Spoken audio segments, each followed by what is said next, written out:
नमस्कार नीलिमा किचन को आपण मानक अनेक अनेक स्वागत।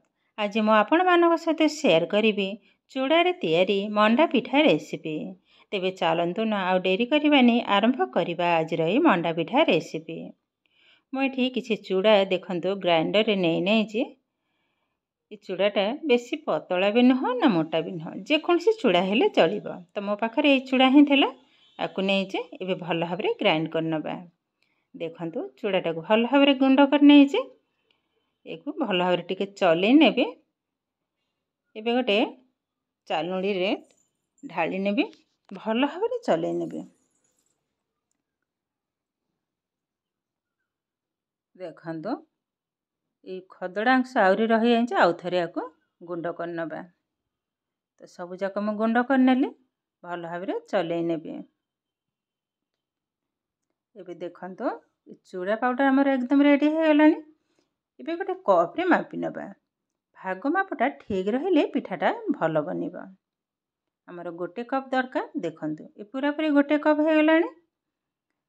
एबे थाली रे ढाली नबा। एबे आधेरे स्वाद अनुसार लुण अल्प टिके पके नेली।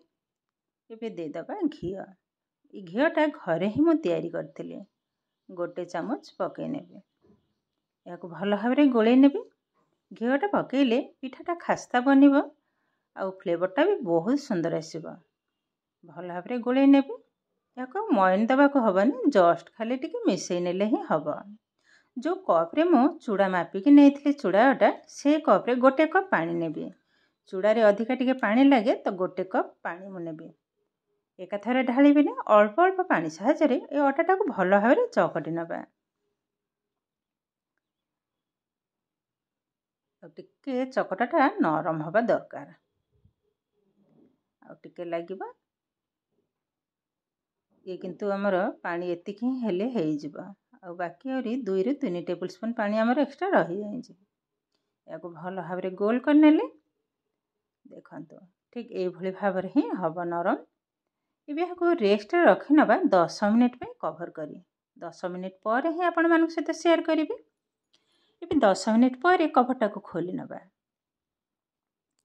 एबे देखंतु चूड़ाटा बहुत टाण हो जाय जे। या को भल भाबरे चकटी भाको हबो। जेतेटा चकटा भल हबो, ये बहुत नरम बनिबो। टिके टाइम लागिबो, किंतु चकटा कम हे गले पिठाटा बनिला बेले फाटी हे जिबो।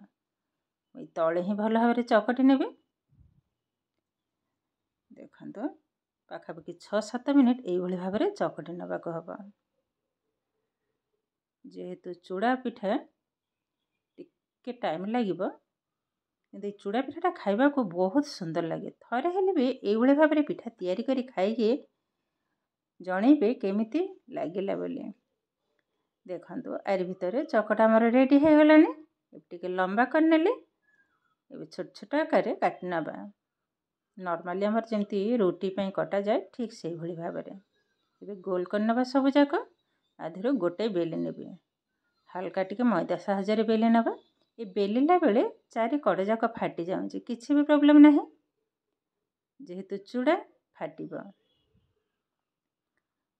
आर मोटाटा देखंतु ठीक एई भली भाबरे हबो। बेसी पतला हेले भल हबनी।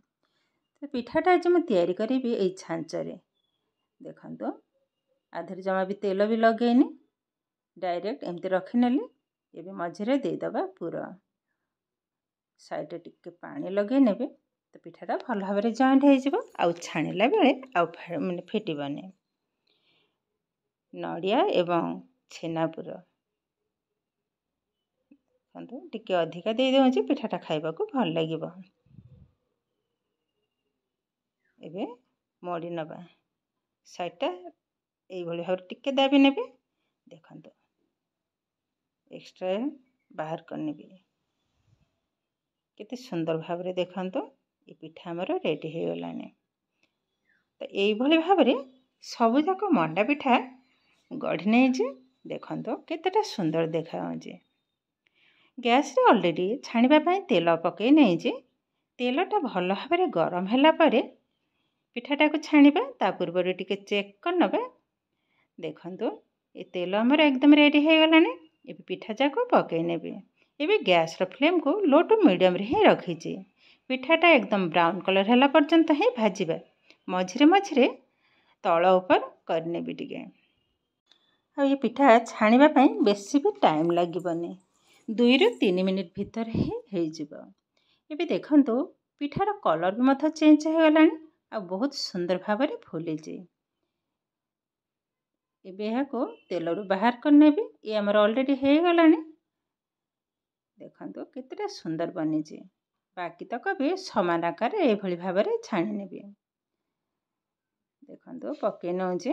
तो आगो को आसुची रज। एई भली भाबरे पिठा तैयारी करी निजे खाइबा सहित साई पड़िशा बंधु बांधव समस्तक सहित खाइबार मजा नियंतु। बहुत भल लागिबो।